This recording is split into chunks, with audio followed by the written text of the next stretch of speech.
Good evening, especially to those folks who were not able to join us tonight. And we were just chatting before I hit the record button that we're going to go back 4 years and look at a card that we made as a group 4 years ago and kind of update it, give it a little twist. So this is the card, and it's a shaker card. And it's super cool because it's not a shaker card that's thick.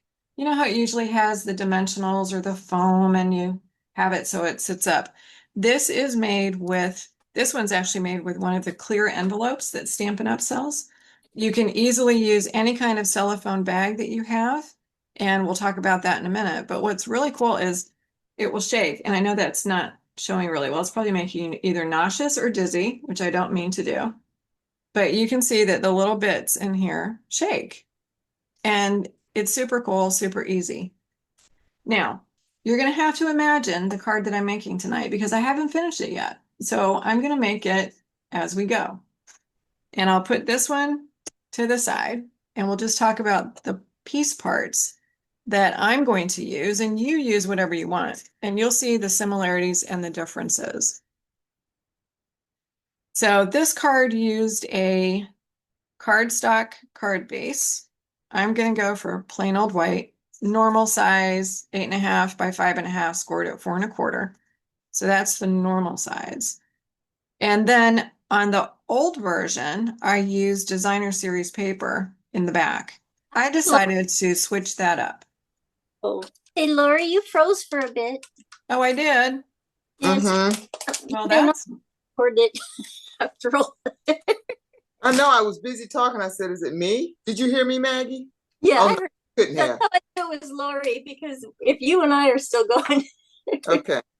all yeah. right. I'm just switching to a better connection, one that's a little closer to me. Thank you for letting me know. There we go.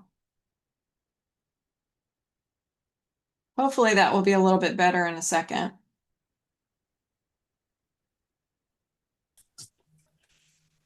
All right, I just switched to a better connection, so hopefully this will be a little bit better. So I was saying I'm going to switch it up and not use designer series paper in the back. I'm going to use cardstock. And I started with a piece of shaded spruce, and I cut that to 4 1/8 by 5 3/8. So 4 1/8 by 5 3/8. And I did that because I wanted a little bit of a border all the way around. I did want a little bit of a design on this. I didn't want just plain old cardstock. So I ran it through the Forever Plaid embossing folder. I like this one because the lines are not perfectly straight, even in the pattern. So if you don't get the paper completely straight in your embossing folder, it doesn't matter. And I thought it was a really kind of cool pattern to add.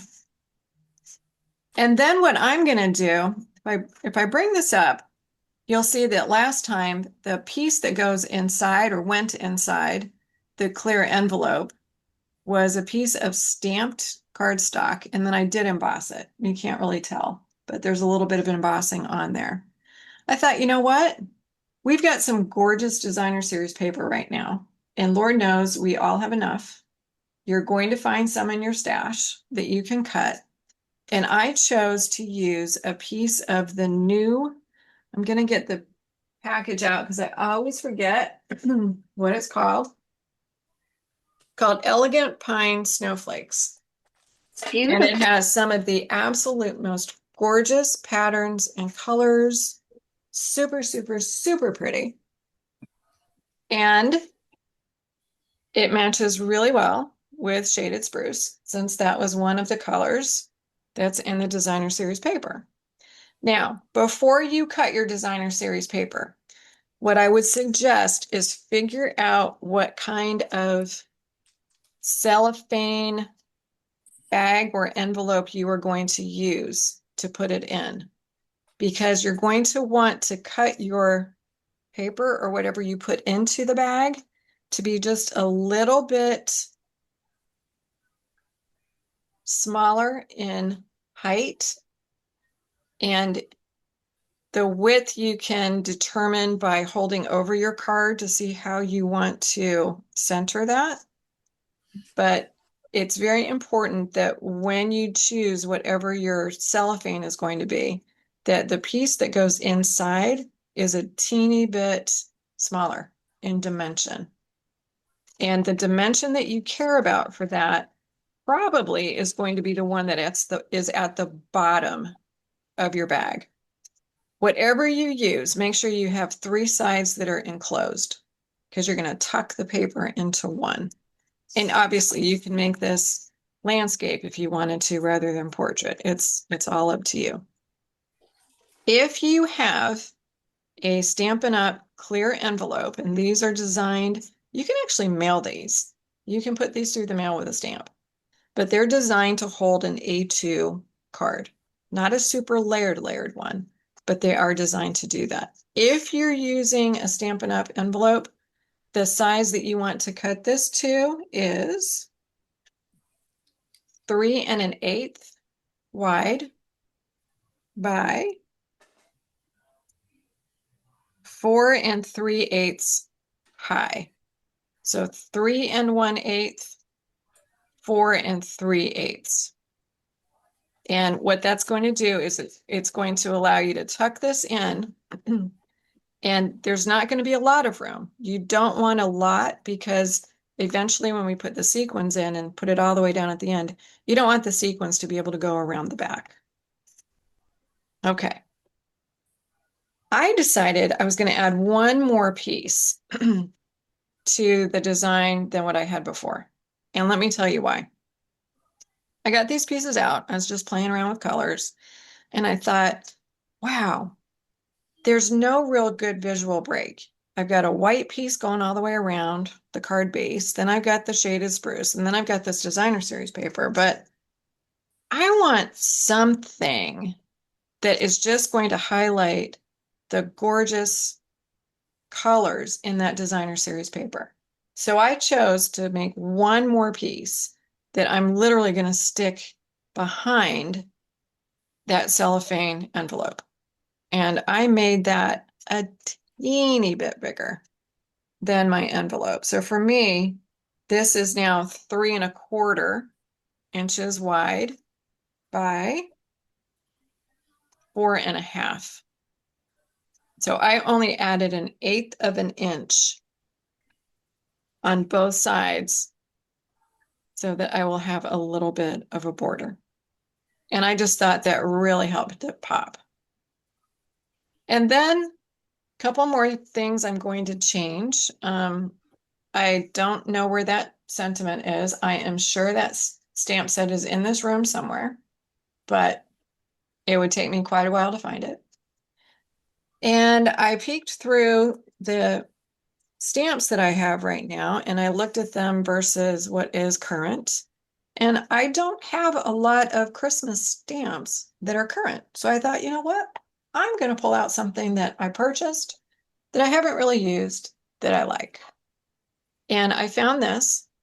I don't know exactly when this was available. I'm going to say maybe last year. I've not used it a lot. And I thought Noel would be really, really, really pretty. So I started with a piece of shaded spruce. I wanted to pull that green back in. This began as 1 inch wide by 8 1/2 inches long. Cut it in half. And I'm going to use this to sort of mimic my grading.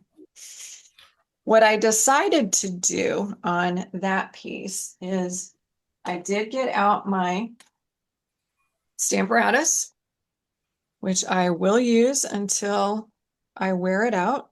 As you can see, there are a lot of different stamps that have recently been stamped on here. And I have it set up so that I can use my Versamark, the Noel stamp, stamp that image on.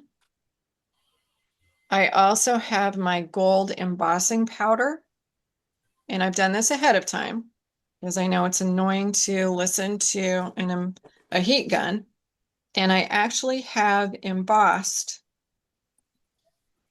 the sentiment. So that's in some gold embossing. It's just heat embossed. And I will be using that to put over the top.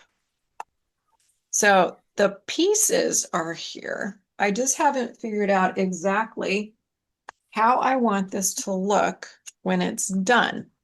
So I'm going to do it with you. And I'm going to just sort of put this together. There are some parts to this that I did glue ahead of time because I wanted to concentrate on the other pieces. So the first thing I did is I glued my embossed shaded spruce directly to the front of the card base. And then I took my piece of white and I eyeballed it. I'm not going to get crazy about this. I eyeballed that and I adhered that directly on top of the embossed piece. And now I get to start working on the shaker. So let's talk about the shaker. And again, you may have different size envelopes, which will work beautifully. You may have some packing material that you received a stamp set in, or dies, whatever it might be. Again, just make sure the ideal way is to have 3 sides that are already closed. And what you're going to do is go ahead and I'm going to tuck in my piece of designer series paper. And I'm just going to nudge that all the way down to the bottom. And you should find that it's not super, super easy to do this, but it's not incredibly difficult. You should be able to push it and see that there still is a little bit of room on either end. And that will help prevent small pieces of sequins or whatever it is that you're going to put in from being able to literally go around the other side. So now you're going to grab your paper trimmer. And what we need to do is we need to cut the excess off the, in my case, envelope. And I suggest, and this is what my friend suggested, is that you leave about 1.25 inches when you're done. And the easiest way to do that is, this is the side that is extra. So I'm putting that underneath the blade. And I'm going to line up visually where the end of the designer series paper is at 1.25. And then I'm going to cut off the extra piece of the envelope. And that can be trashed. You're not, I don't think, going to find great use for that. And you're left with a piece that looks like that. Now, in order to make the fold, because we are going to eventually wrap this open end around the back and adhere it probably with just household tape, but I want it to look a little bit prettier. I don't want to see the edges. So we are going to miter it. We're going to miter the top and the bottom. When you do that, make sure you don't go over super close to where the paper is, because again, you don't want to have any way that sequins or whatever you're using could escape. They don't need to be the same angle, top and bottom, but I'm not going super, super close to the edge of where I've got my paper. And I'm just going to miter those corners. And then we'll be able to fold things back. Now, this is where you get to decide what you want to put inside your shaker. I had fun today. I was looking through my stash of sequins and shapes, colors. There are things I honestly did not remember that I even had. I felt like I was going to the store, shoplifting since I didn't pay for anything, and just bringing stuff out. These are, what are these? Gold glitter flakes that I'm sure are a couple of years old. I don't know that I've ever used these. Maybe I have, because it looks like the jar was opened. And I'm just going to sprinkle a few. you can sprinkle a lot, you can sprinkle a little. I tend to go for not a lot at the beginning and then maybe add at the end. So I'm just going to take a pinch, like you were cooking. Just take a pinch, throw them in the bag. And what we're going to end up creating in a minute is the flap on the back, and then we'll test and make sure that we can still shake the sequins. And I'm going to put more in there. I just wanted to add a couple of those little gold ones, and you can see those off to the side. They're sort of clinging in one place right now. Hopefully we can remedy that and give up, because sequins are going to get everywhere. You're just going to need to accept that and move on. All right, I'm going to grab a couple more. I thought maybe some little stars would look fun. I'm going to pull out just a few and pop those in.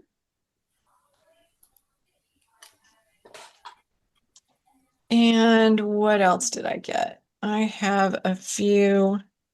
Where did they go? I thought white would be kind of nice to bring out the contrast in the really dark background. So I'm just going to pop a couple of those in as well.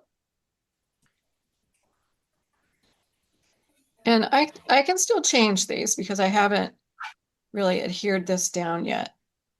But that's enough to at least see how this is going to work. So what I'm going to do now is test the shaker. And that means that I'm going to very loosely fold this back, really kind of curl it. I'm not purposely folding it. And I'm making sure that there is a little bit of a curl here. And then we're going to shake, because we do want to make sure that when this is actually all done, that they are going to shake. And they are moving around. I've got some gold up here. I've got some silvers.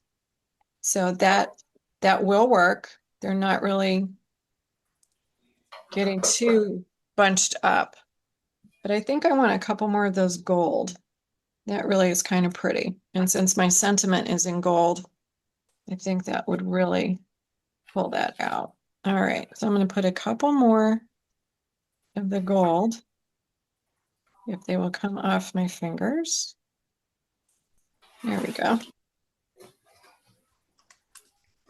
And then I'm going to pretty much commit to having enough bits and pieces in that little bag. Give it a little one more shake. Oh, that's nice. Yeah, because things are really starting to move. So I can really see that they're moving around. That's kind of pretty. All right. So when you get to the point when you're shaking the bag and it really feels like, okay, things are moving pretty well. It looks like it's good. Try to hold where you've folded it over. Don't worry about the fact that it's still in a little bit of a curl. Get some tape and go ahead and tape the edge down. The good thing is that the tape can be moved. If you need to pull that up, you can, not a big deal. And then when you're not holding this side, give it another little shake and see how things work out. And this is definitely moving around, so I'm pretty okay with that. When you are good and you feel like you can commit to leaving things the way they are, because again, I could take the tape up, I could add more if I want, more of the little shaker bits, but I'm good. I'm going to fold this down and give it a really nice burnish because I want it to lay flat. It's also going to give a little bit more room for those shaker pieces to move around. And yeah, I'm good with that. All right, so I've got my little shaker done. And I can go ahead and continue to put the card together. I'm just going to get some of these sequins out of the way before I dump them everywhere. All right. So when you get to this point and you are ready to attach your shaker, what I recommend is if you have put, like I've put that piece of white, look at the white. Don't look at the bag because the bag over here is going to come off the edge just a little bit from where I used my bone folder and burnished it. But I want it to look centered. So I'm going to focus on the designer series paper and that white. And I'm going to use tear and tape to put this on. It will really hold it. It will really adhere it, and it will just also help the bag to stay closed because when I put the tear and tape on, I'm going to make sure that I put some of the tear and tape over where that open edge is, and that will make it even more sturdy. You don't need to put a lot, but go ahead and put some tear and tape on.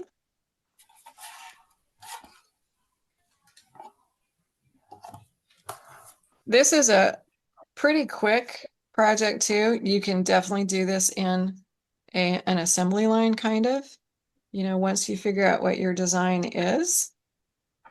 And I think they would make super cute birthday cards, anniversary cards, definitely Christmas cards to give a little bit of a kick. And I keep saying this as I'm making cards to share that this will be one of my Christmas card designs, and I have to stop doing that because I need to just start making the cards. So I'll take the wax paper off and then I'm going to put this on the front.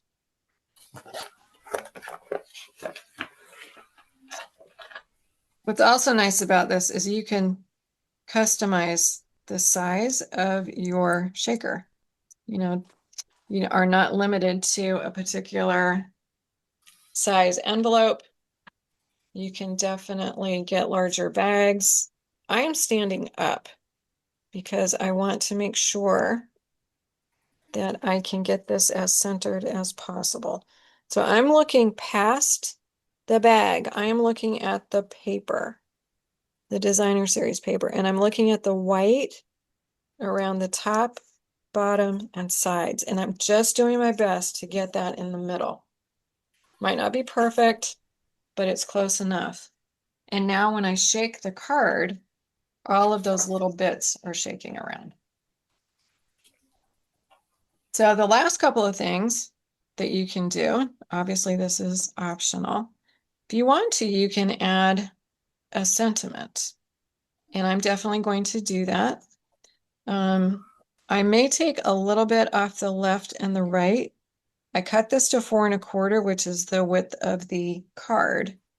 But the piece that I have on, that's the shaded spruce, is a little bit thinner. So I'm just going to take a teeny bit off each side before I put this on, and I am going to use dimensionals when I add this to the card. I want to give it a little bit of height when I put it on.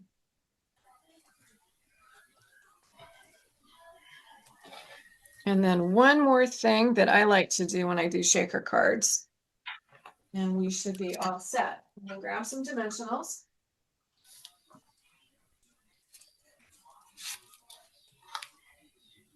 And I'm only going to put the dimensionals on the edges. There's a little bit of height with the bag, and I don't need to add more height to that. So I'm just going to put a couple of dimensionals right on the edge on either side.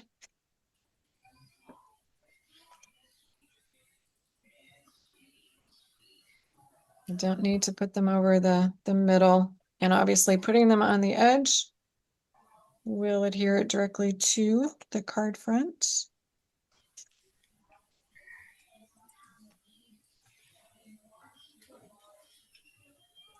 And again, I am going to stand up and judge where you want to put this. I'm purposely not going to try and get it in the center because then it will look a little off if it's not in the center. I'm gonna pick something on the designer series paper that I don't mind hiding. And then I'm trying to get it flush with one side and flush with the other and just kind of lay that down. And I could definitely come back and put some a bow or something through that, which I might, or put a bow on top and just let it one of the tails drop. But what I always like to do on the shaker cards is make sure that there are a couple of sequins, and it's these two. These are not in the bag. These are actually adhered to the front of the bag. And that way there are always a couple of sequins that are not just hanging down at the bottom. So people can see, oh, that's kind of pretty. And then you can, on the inside say, shake me or something like that. And people will get the idea that they should shake. But I want to make sure that, let's say the card arrives and everything is pretty much down here. Well, I still want parts to be showing. So I'm going to make sure that I pick out a couple of pieces. I'm going to grab one of the big stars, big silver stars. Grab one. There we go, is one. Oh, see, we still have a little sequins that have escaped. And then I'll probably do a white because it's just a little bit of a different color. I'm going to get a big white sequin. Maybe. There we go. And then to put these on, I'm just going to use glue dots. And thought I had my glue dots out. I will find them. Here we go. I'm literally just going to take each one of those sequins, add a glue dot, and then figure out where I want them to go. So it looks like I'm going to put one right up here. And that's on the outside, obviously, of the bag. So that one is going to stay there no matter what. And then I'm going to put another one of those sequins on my banner that has the sentiment. And I will put that, where do I want that? Kind of fun. So those two are not going to move. They're going to be there, but they're also giving just a little bit of a hint of what is inside. So that's it. I mean, you could still zhuzh this up a little bit more. You can still drop ribbon down underneath here because you haven't put any adhesive behind, similar to what I did on here. But, this is, I think, a really just pretty card because it's got a lot of color going on with that designer series paper, the contrast with the colors, that border that's right outside. And it has a whole bunch of really pretty, sparkly pieces that are moving around. So really fun way to make a shaker card. And the beauty of this is it will fit into an envelope without any issue because it's super, super thin. So that is it. Do not blame me when you go into your craft room after you've made these months and months after and you find glitter everywhere. You will, I promise. But I hope you enjoyed. Make some, share some, and for those in the Stamp Club, remember the challenge for this month is, and this was a recommendation from Belinda, to make shaker cards. So if you made one of these or if you continue to make them, post them because they will count toward the challenge. But I hope you liked it, and Inky hugs.